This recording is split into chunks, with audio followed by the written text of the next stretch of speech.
Oi, tudo bem? Bom dia, pessoal!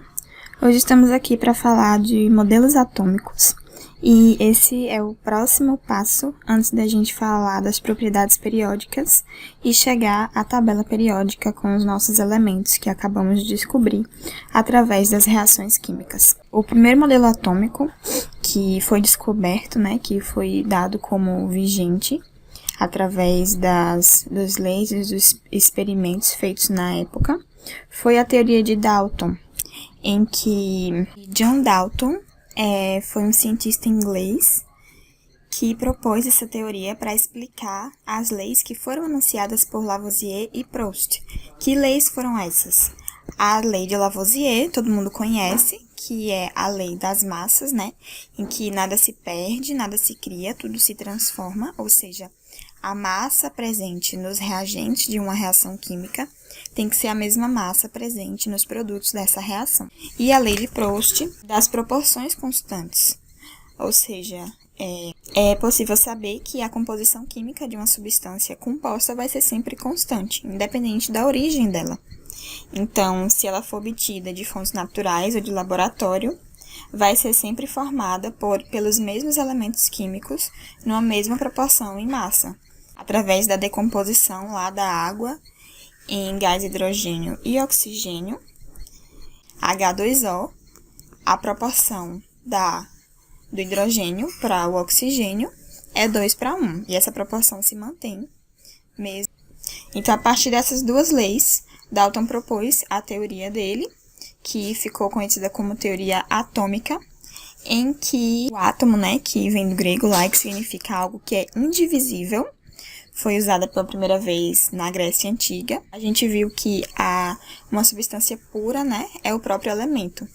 E do elemento, a gente não tem como chegar em algo menor ainda. Só que o elemento, ele é composto, como eu já falei no vídeo passado, de átomos, Os átomos é como a célula. A célula é a menor parte de um ser vivo. O átomo é a menor parte da matéria. Você vai dividindo, quebrando, aproximando, microscopicamente, e vai chegar lá no átomo. Então, ele era visto, a gente lembra lá da bola de bilhar, da sinuca. Então, ele era visto como uma esfera mesmo, maciça e indivisível. Então, alguns pontos da teoria que ele dizia, vamos lá. Primeira é que todas as substâncias são formadas por átomos. Os átomos de um mesmo elemento são iguais, Se eu tenho 2 átomos de oxigênio, eles são irmãos gêmeos, eles são totalmente iguais. E os átomos de diferentes elementos químicos são diferentes entre si. Por exemplo, o átomo de cloro, ele é muito maior do que o átomo de hidrogênio, que ele é menorzinho, porque ele só tem um elétron, Eles sabiam, na época, que os átomos de diferentes elementos eram diferentes entre si. E as substâncias compostas, são formadas por átomos de 2 ou mais elementos químicos diferentes. Vamos lá de novo o exemplo da água, São 3 átomos, um átomo de oxigênio e 2 átomos de hidrogênio. Então, quando a gente tem lá um átomo de água, por exemplo, aqui está muito bem representado. A gente tem o átomo de oxigênio em vermelho e 2 átomos de hidrogênio em branco, que são iguais e diferentes do átomo de oxigênio. Então, as substâncias compostas são formadas por átomos de 2 ou mais elementos diferentes que se combinam sempre numa mesma proporção. E átomos, como lá diz Lavoisier, assim como as reações químicas, eles não são criados nem destruídos. Para Dalton, eles são esferas rígidas e indivisíveis. Para que aconteça uma reação química, eu tenho que ter a combinação de átomos, ou seja, eles se combinam. Quando eu tenho o nitrogênio aqui com 2 oxigênios, eles vão se combinar formando óxido nitroso, certo? Então, a gente tem os símbolos lá, por exemplo, o alumínio é representado por Al, o fósforo é representado pelo P, o enxofre pelo S, o ouro pelo Au.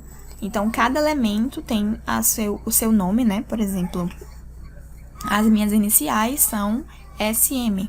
Não que seja inicial, mas cada elemento lá tem a sua representação. Então, tem um símbolo e um elemento químico, e cada um tem a sua forma. Então, a gente pode fazer alguns exercícios Olha que legal aqui esse exemplo de questão, né? A gente tem que a hemoglobina é uma substância presente no sangue, responsável pelo transporte de oxigênio às diversas partes do corpo humano. E ela pode ser representada pela fórmula C2952, H4664, O812, S8 e Fe4. Então, ele pergunta quantos elementos químicos compõem essa substância. A gente pode enxergar aí 1, 2, 3, 4, 5 elementos, né? E qual o nome de cada um? O primeiro aí é o carbono, que tem muitos átomos de carbono, assim como o hidrogênio, o oxigênio, o enxofre, representado pelo S, e o ferro, representado pelo Fe. Então, agora a gente pode voltar, né, lá para o conceito de reação química, onde a gente tem os reagentes e o produto.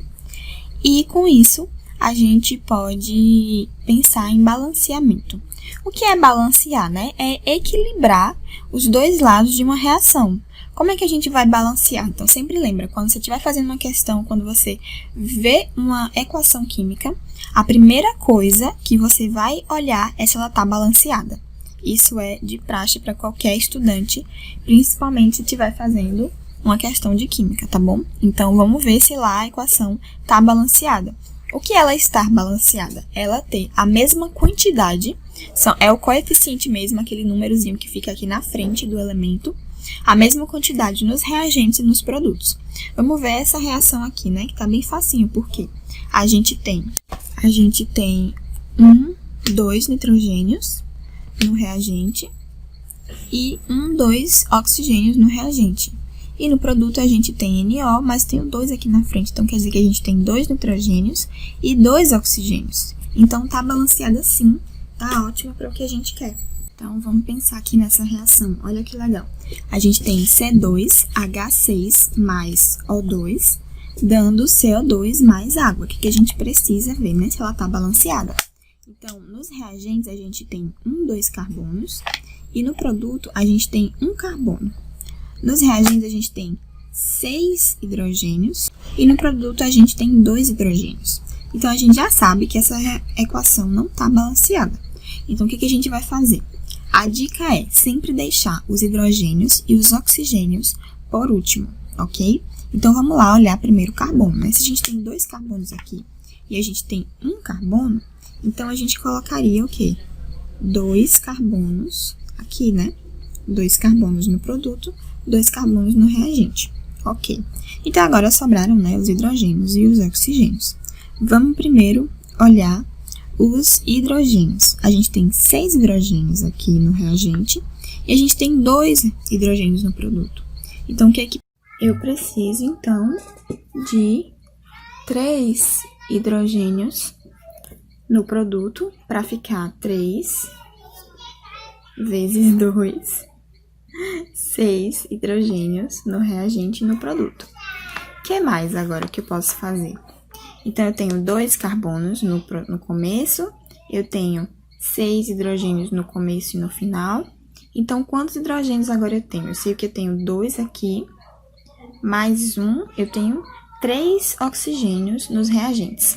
E nos produtos, então, eu tenho 2 vezes 2, 4, 3, com mais 3, 7. Então, eu tenho 7 oxigênios no produto. Então, eu preciso ter 7 oxigênios aqui nos reagentes.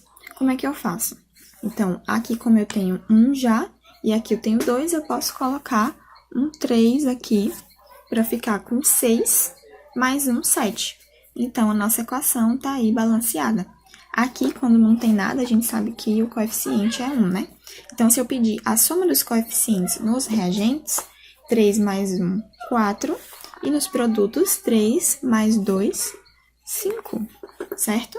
A soma não precisa estar igual. O que precisa estar igual é a mesma quantidade de átomos nos reagentes e nos produtos.